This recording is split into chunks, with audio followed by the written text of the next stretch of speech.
आदाब नमस्कार, मैं रिदा खानम। आप देख रहे हैं सियासत टीवी पर हिंदी समाचार। एक नजर डालते हैं आज की हेडलाइंस पर। पहलगाम आतंकी हमले के विरोध में पूरा जम्मू कश्मीर बंद। 35 साल में पहली बार इतना बड़ा बंद।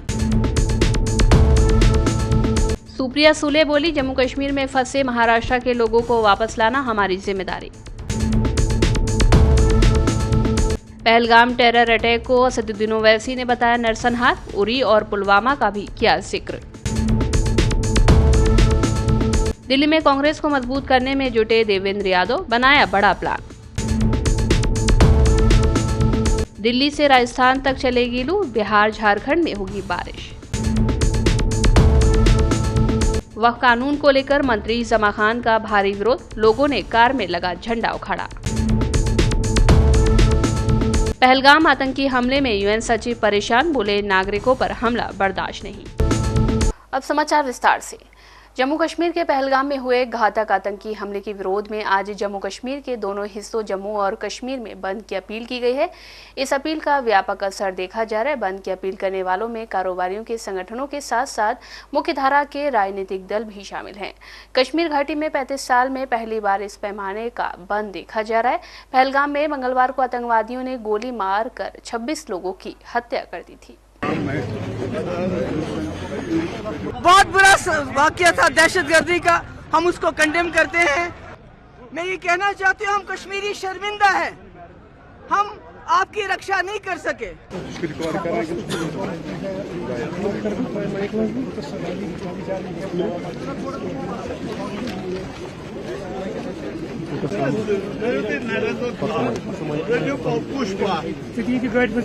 घंटा कर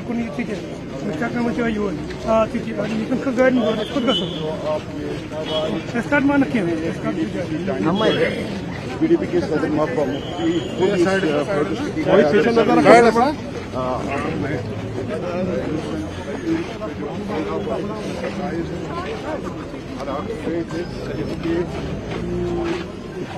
बहुत बुरा वाकया था दहशतगर्दी का, हम उसको कंडेम करते हैं। और साथ में जो हमारे मुल्क के लोग, बच्चे बच्चियां, औरतें मर्द यहाँ पैसा जमा करके बेचारे यहाँ आते हैं घूमने फिरने के लिए, और इस तरह उनका कत्ल किया गया, हम इसकी मजम्मत करते हैं। और साथ ही मुल्क के लोगों से मैं ये कहना चाहती हूँ, हम कश्मीरी शर्मिंदा हैं, हम आपकी रक्षा नहीं कर सके। दहशतगर्द आ गए और उन्होंने इतना बड़ा सानिया अंजाम दिया। मेरी गुजारिश है होम मिनिस्टर साहब से, वो जल्द अज जल्द पता लगाए इस दहशतगर्दी के पीछे कौन थे और उनको कड़ी से कड़ी सजा दी जाए।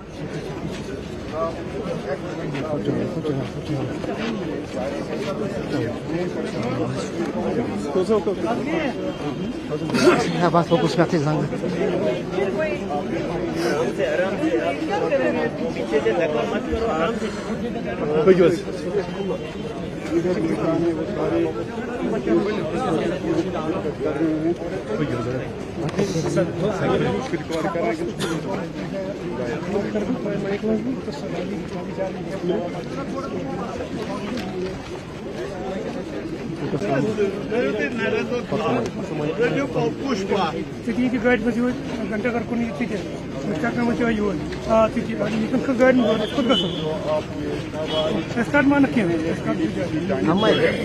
बीडीपी के सदर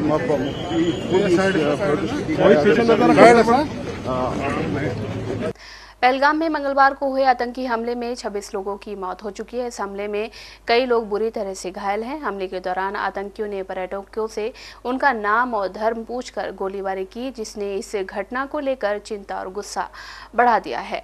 पहलगाम के बैसरकन घाटी इलाके में घटना मंगलवार दोपहर 2:45 पर हुई। हमले की जिम्मेदारी लश्कर-ए-तैयबा के विंग द रजिस्ट्रेड फ्रंट यानी कि TRF ने ली है।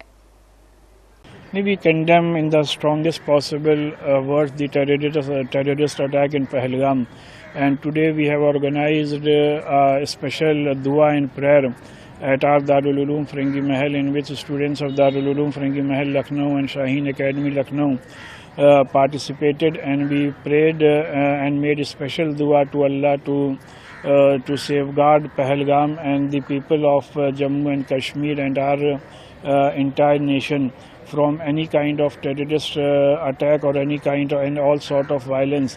and we demand the Indian government to ensure that all the killers are punished very severely. And we appeal to the people of Pahalgam and Jammu and Kashmir to maintain peace and communal harmony and to ensure the safety and security of the tourists that are in Jammu and Kashmir. Pahalgam आतंकी हमले में NCP-SCP सांसद सुप्रिया सूले ने कहा कि सरकार को एक सर्वदलीय बैठक बुलानी चाहिए और देश को पता चलना चाहिए कि वास्तव में क्या हुआ था। सूले ने कहा कि अपने लोगों को सुरक्षित वापस लाना हमारी जिम्मेदारी है। हम जम्मू कश्मीर प्रशासन के संपर्क में हैं। उन्होंने कहा कि मैं मांग करती हूं कि हमारे लोगों की वापसी के लिए हवाई और रेल टिकट किराए में छूट दी जाए। जब तक ऑफिशियल स्टेटमेंट केंद्र सरकार का, होम मिनिस्ट्री का नहीं आता, मेरे ख्याल से हम सब ने बहुत जिम्मेदारी से हमारे स्टेटमेंट्स करने चाहिए। अभी सबकी सुरक्षितता ये हमारे प्राथमिक सबसे बड़ी इम्पोर्टेंट जिम्मेदारी आज है और अगले 2 दिन में हर पर्यटक, हर नागरिक श्रीनगर का, हर कश्मीरी जो वहाँ रह रहा है उसकी सुरक्षितता हम सब के लिए बहुत महत्वपूर्ण है।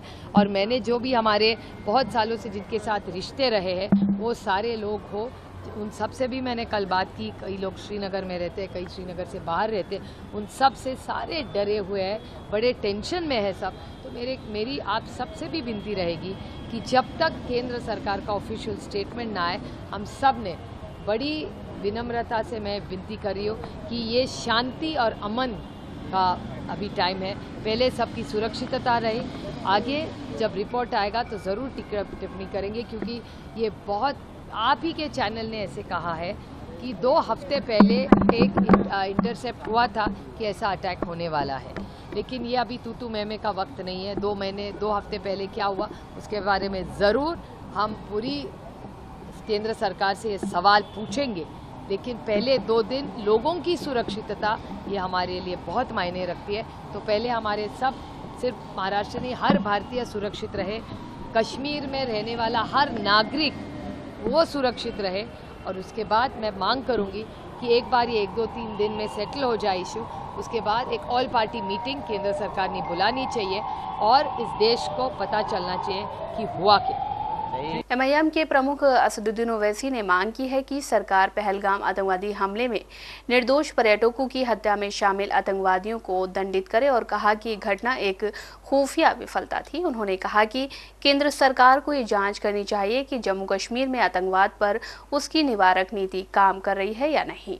ओवैसी ने मांग की कि सरकार इस तरह मामले में जवाबदेही तय करे और कहा कि पर्यटकों की हत्या उरी और पुलवामा हमलों से भी ज्यादा निंदनीय है। से ज़रूर आए हैं और वहां से आकर यहां पर हमारी सरजमीन पर मासूम लोगों को उनकी जान लेते हैं और बड़ा दर्दनाक वाक़या है ये, बल्कि ये मैसेकर है।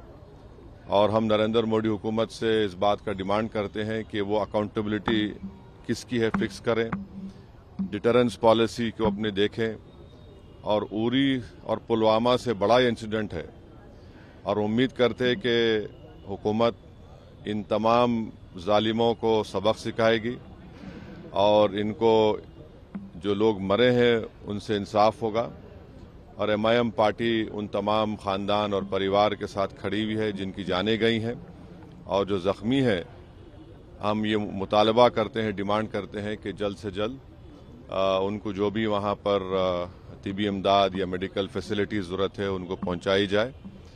और ये कंडेमनेबल इंसिडेंट है। इसमें कश्मीर में टूरिज़्म इंडस्ट्री को बहुत बड़ा इससे नुकसान पहुंचाने की कोशिश की जा रही है। और ये टेररिस्ट जो आए हैं पड़ोसी मुल्क से, इनका एक ही मकसद है कि टेरर फैलाया जाए, मासूम लोगों की जान ली जाए। और ये इनका एक तरीके से वहाँ से आना यहाँ पर हमारी सरजमीन पर और आकर इस इलाके को चूज़ करना, क्योंकि आप टेरेन आप देखेंगे पहलगाम में वो मेडोज जो है वहाँ पर घोड़े के ऊपर जाना पड़ता है आपको, ऐसा रोड भी नहीं है। तो ये बड़ा ही दर्दनाक और तकलीफदेह बात है। और गवर्नमेंट ऑफ इंडिया और नरेंद्र मोदी सरकार से हम यही कहते हैं कि ये उरी और पुलवामा से ज़्यादा ख़तरनाक और दर्दनाक है और जितना जल्दी हो सके गवर्नमेंट उन परिवारों को से इंसाफ करे। और हम तमाम कंडेम करते हैं और उम्मीद करते हैं कि हुकूमत इस पर एक स्ट्रिक्ट एक्शन लेगी। दिल्ली में कांग्रेस पार्टी अपने संगठन को मजबूत करने के लिए कमर कस रही है। दिल्ली प्रदेश कांग्रेस कमेटी के अध्यक्ष देवेंद्र यादव की अगुवाई में प्रदेश कार्यालय राजीव भवन में बड़ी बैठक हुई। इनमें लोकसभा और जिला पर्यवेक्षकों से लेकर कार्यकारिणी तक शामिल हुई। पार्टी का मकसद है कि संगठन को बूथ स्तर तक ले जाया जाए और आम लोगों तक पहुंच बढ़ाई जाए। देवेंद्र यादव ने कहा कि लोकसभा पर्यवेक्षक अब हर इलाके में जाकर पुराने नए नेताओं, पदाधिकारियों और कार्यकर्ताओं से मिलेंगे, जिला और ब्लॉक स्तर पर काम की समीक्षा करेंगे और पार्टी की हालत का जायजा लेंगे। अगर कहीं कुछ बदलने की जरूरत दिखी तो अपनी रिपोर्ट देंगे। वहीं जिला पर्यवेक्षकों को बूथ स्तर तक कमेटी बनाने और पार्टी के कार्यक्रमों को लागू करने की जिम्मेदारी दी गई। हर महीने जिला ब्लॉक स्तर पर बैठकें होंगी और उनकी रिपोर्ट 3 से 5 दिन में प्रदेश कार्यालय में जमा करानी होंगी। उन्होंने ये भी बताया कि 27 अप्रैल तक हर पर्यवेक्षक को अपने इलाके में 2 उपाध्यक्ष, 1 कार्यालय सचिव और 1 सोशल मीडिया साथी के नाम देने होंगे। साथ ही घर घर प्रचार, धरना प्रदर्शन और इलाके के बड़े मुद्दों पर मासिक प्लान तैयार किया जाएगा। देवेंद्र यादव ने कहा कि जो लोग पार्टी के खिलाफ काम कर रहे हैं, चाहे वो प्रदेश, जिला या ब्लॉक स्तर पर हों, उनकी पहचान होगी, उन पर सख्त एक्शन लिया जाएगा। और लेकिन जो मेहनत से पार्टी के लिए खड़े हैं उन्हें आगे बढ़ाया जाएगा। बैठक में यह भी तय हुआ है कि संगठन को मजबूत करने के लिए सच्चे कार्यकर्ताओं को तवज्जो दी जाएगी। देवेंद्र यादव ने दिल्ली नगर निगम के मेयर, डिप्टी मेयर चुनाव को लेकर आप और भाजपा पर तीखा हमला बोला। उन्होंने कहा कि आपने निगम चुनाव में जनता से सत्ता मांगी, जनता ने उन्हें बहुमत दिया, लेकिन अब वो मेयर, डिप्टी मेयर चुनाव से भाग रहे हैं। पहलगाम में मंगलवार को दिल दहला देने वाला आतंकी हमला हुआ, जिसमें 28 पर्यटकों की मौत हो गई है और कई लोग घायल हैं। पहलगाम में पर्यटकों पर हमला सिर्फ कश्मीरियत और इंसानियत पर ही चोट नहीं, बल्कि कश्मीरी आवाम के पेट पर लात भी है। ऐसे में यह हमला कश्मीर की आवाम के लिए बड़ा झटका माना जा रहा है, क्योंकि आतंकी हमले का सीधा असर जम्मू कश्मीर जाने वाले सैलानियों पर पड़ेगा।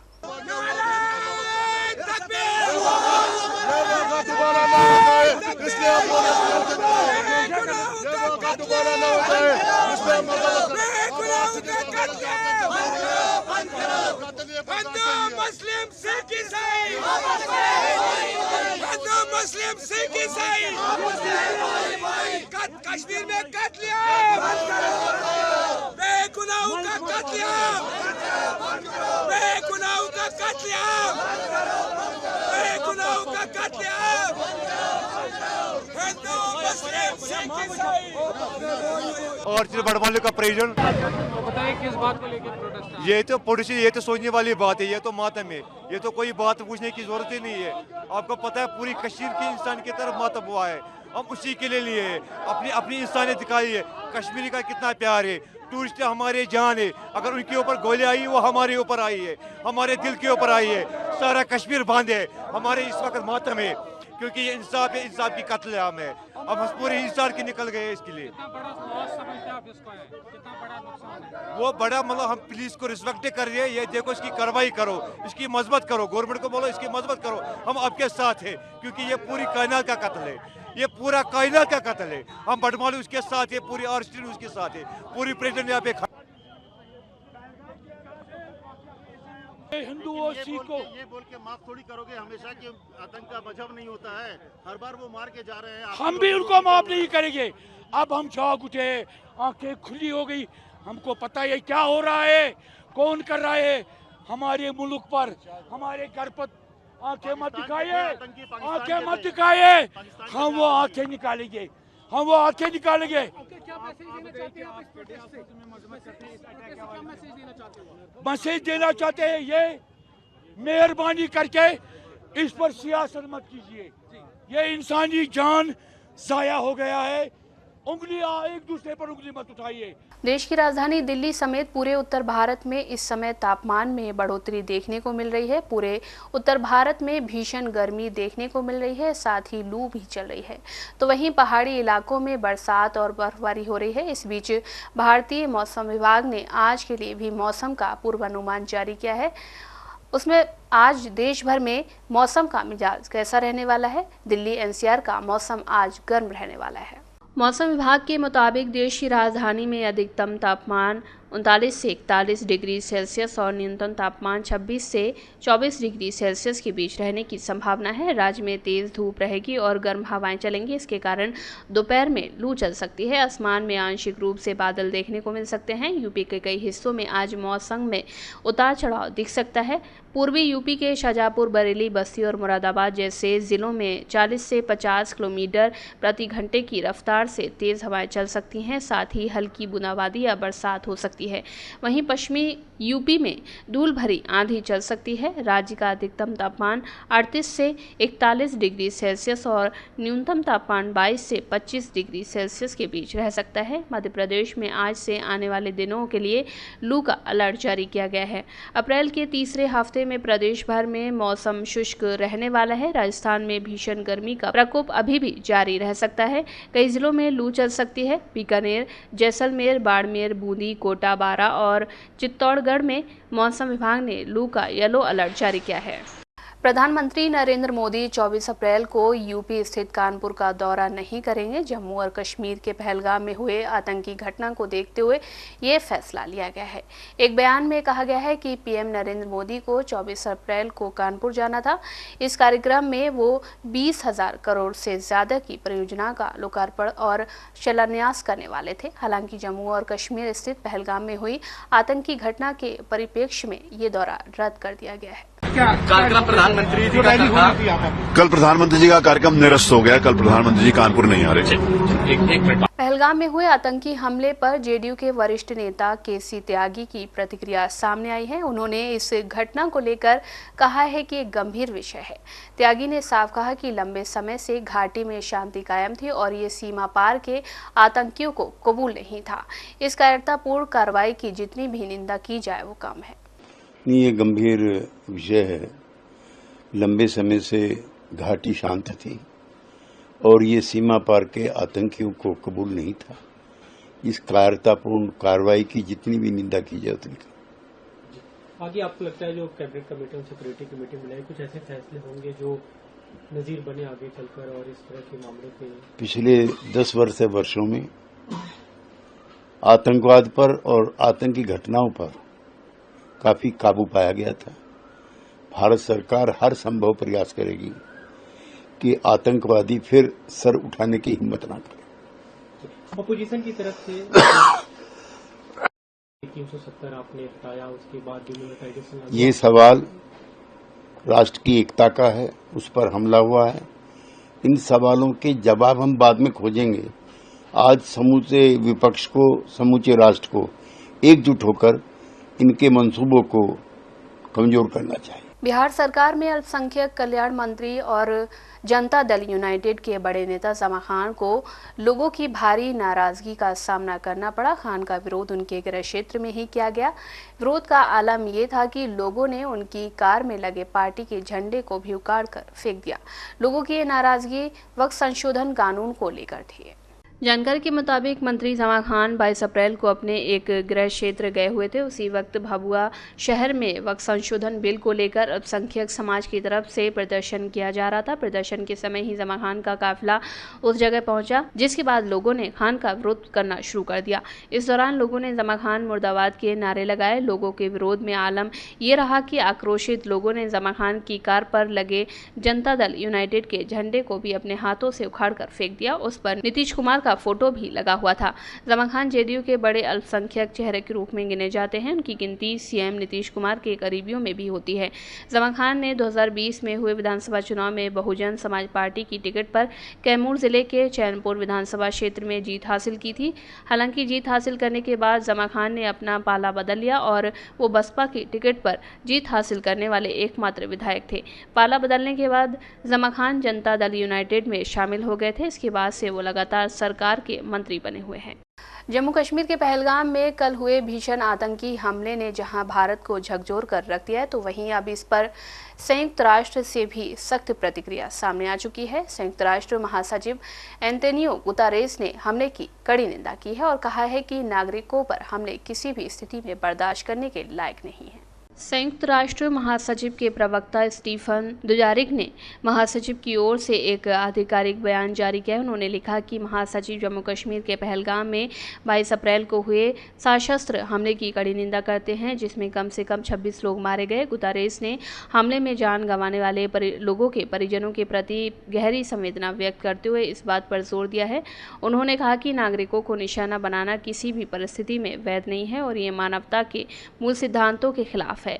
इस हमले की जिम्मेदारी लश्कर-ए-तैयबा के संगठन द रेजिडेंस फ्रंट TRF ने ली है। चश्मदीदों के मुताबिक आतंकियों ने पर्यटकों से उनकी पहचान पूछी और फिर गोलियों की बौछार कर दी। यह हमला ऐसे वक्त में हुआ है जब घाटी में पर्यटन का चरम समय चल रहा है और कई देश अपने नागरिकों को वहां भेज रहे थे। प्रधानमंत्री नरेंद्र मोदी ने इस हमले के बाद अपना सऊदी दौरा बीच में रोककर भारत लौटने का फैसला लिया। उन्होंने हमले की कड़ी निंदा की। गृह मंत्री अमित शाह खुद श्रीनगर पहुंच गए, जहां उन्होंने सुरक्षा एजेंसियों के साथ उच्च स्तरीय बैठक की। हिंदी समाचार बस यहीं समाप्त होता है। मुझे दें इजाजत। बाकी खबरों के लिए बने रहें सियासत टीवी के साथ।